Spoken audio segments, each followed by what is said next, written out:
नमस्कार विद्यार्थियों।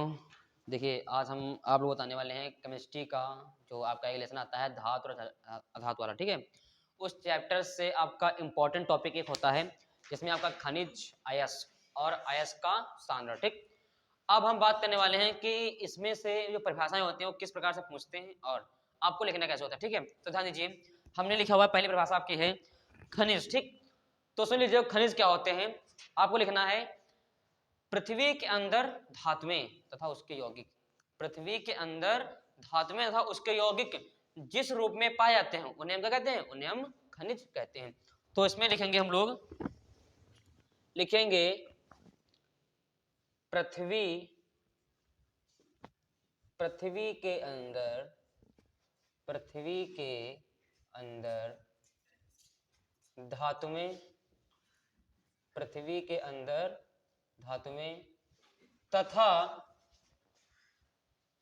उनके यौगिक, सुन करो, उनके यौगिक जिस रूप में पाए जाते हैं, जिस रूप में पाए जाते हैं,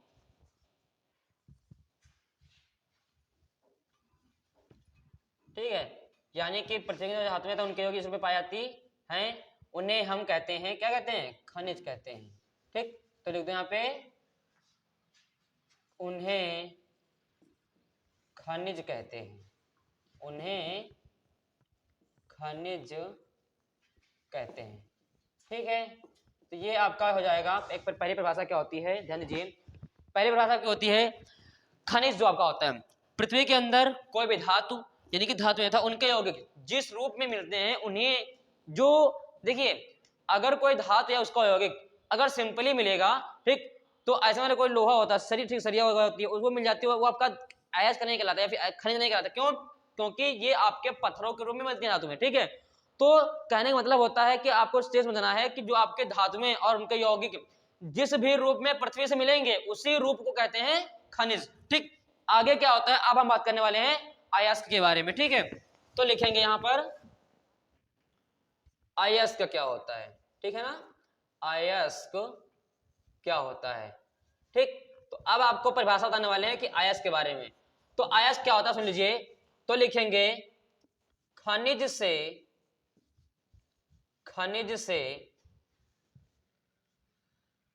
कम खर्च, खनिज से कम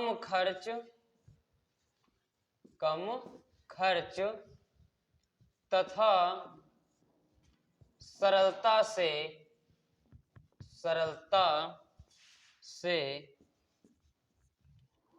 अयस्क को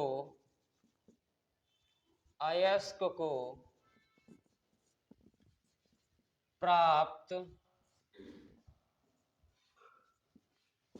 करते हैं। ध्यान दीजिए अयस्क क्या होता है। देखिए अयस्क जो होते हैं, ठीक, वो आपके यानी कि जो चीज हमें जहां से मिलती है उसे हम यानी जिस जो भी धातु, तो इसमें ये कह सकते हैं कि जो धातु जहां से प्राप्त होती है उसे हम उस धातु का अयस्क कहते हैं। तो हम ये कह सकते हैं जहां से हमें धातुएं प्राप्त होती है क्या कहते हैं उन्हें हम अयस्क कहते हैं। तो अब क्या होता है, जो अयस्क होता है वो आपका कहां से, खनिज के द्वारा ही प्राप्त करते हैं। तो लिखा है खनिज से कम खर्च तथा सरलता से अयस्क को प्राप्त कर सकते हैं। यानी कि हम क्या करते हैं, खनिज में क्या करते हैं, थोड़ा सा पानी, ठीक है, या उसको वायु के द्वारा, ठीक, उसको गर्म करते हैं, उसमें क्या, उसमें हम अयस्क को प्राप्त कर लेते हैं। ठीक, तो अब हम बात करने वाले हैं कि जो आपका ये होता है कौन, कि अयस्क, अयस्क में आपके अशुद्धियां होती है। ठीक है, तो अब हम बात करेंगे अशुद्धियां क्या होती हैं, सुन लीजिए। तो लिखेंगे अशुद्ध, यानी कि आपका क्वेश्चन होता है अधात्री या मैट्रिक्स, अधात्री या मैट्रिक्स। ठीक है, तो अगली परिभाषा आपकी आएगी वो आएगी अधात्री या मैट्रिक्स। सुन लीजिए अधात्री या मैट्रिक्स, इसी को हम गैंग भी कहते हैं। तो अब हम बताने वाले हैं आपको क्या होता है, अयस्क में उपस्थित जो आपका अयस्क होता है, अयस्क में उपस्थित कंकड़, पत्थर, मिट्टी, बालू आदि, ठीक, जो ये चीजें होते हैं इन्हीं को हम अधात्री या मैट्रिक्स कहते हैं, और इन्हीं को गैंग भी कहते हैं, और या फिर इन्हीं को अशुद्धियां भी कहते हैं। तो कभी पूछता है क्या था गैंग किसे कहते हैं, कह दो अयस्क में उपस्थित अशुद्धियों को हम गैंग कहते हैं। अब अगर पूछा कि एग्जांपल क्या होता है इसका कि अशुद्धियां कौन सी होती हैं, तो आप लोग कहेंगे कंकड़ होता है, पत्थर, मिट्टी, बालू इत्यादि, ठीक है। तो हम लिखने वाले हैं, लिखेंगे अयस्क में उपस्थित, अयस्क में उपस्थित कंकड़, पत्थर, मिट्टी, बालू आदि को या आदि अशुद्धियों को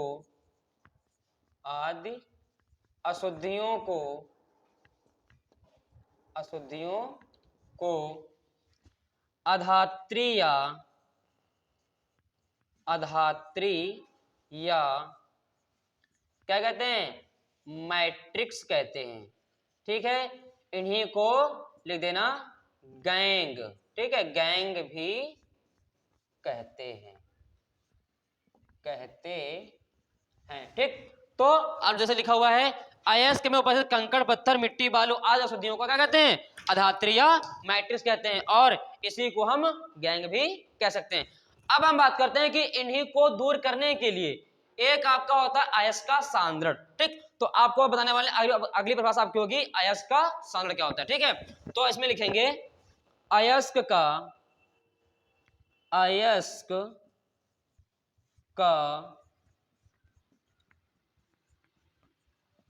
सांद्रण, अयस्क का सांद्रण क्या होता है, ठीक है। तो ध्यान दीजिए, पहले हम समझा देंगे फिर लिखेंगे।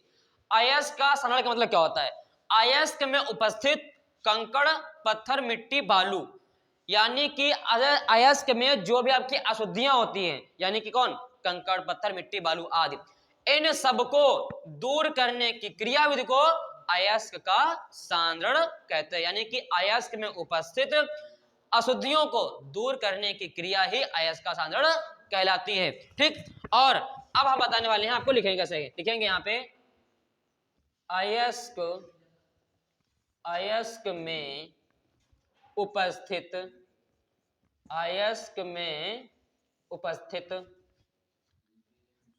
अशुद्धियों को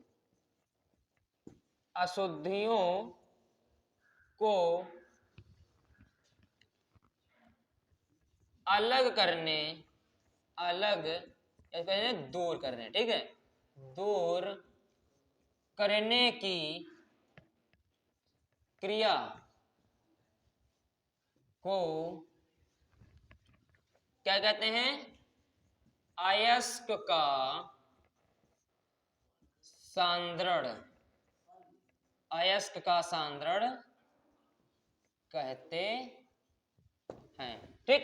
तो होता क्या है, आप जैसे लिखा हुआ है कि अयस्क में उपस्थित अशुद्धियों को दूर करने की क्रिया को क्या कहते हैं, अयस्क का सांद्रण कहते हैं। और सुन लीजिए, इसमें होता क्या है, जो भी आपकी अशुद्धियां होती हैं उनको हम 3 प्रकार से दूर करते हैं। विधियां आपकी 3 होती हैं, जिसे कहते हैं झाग प्लवन विधि, गुरुत्व पृथक्करण विधि और चुंबकीय पृथक्करण विधि। इन तीनों के माध्यम से हम लोग क्या करते हैं, इन अशुद्धियों को अलग कर सकते हैं। तो हम अगले वीडियो में आपको बताने वाले हैं कि आपकी जो विधियां होती हैं उनको कैसे इस प्रकार से करते हैं, ठीक है। इसका आप लोग स्क्रीनशॉट ले लीजिए।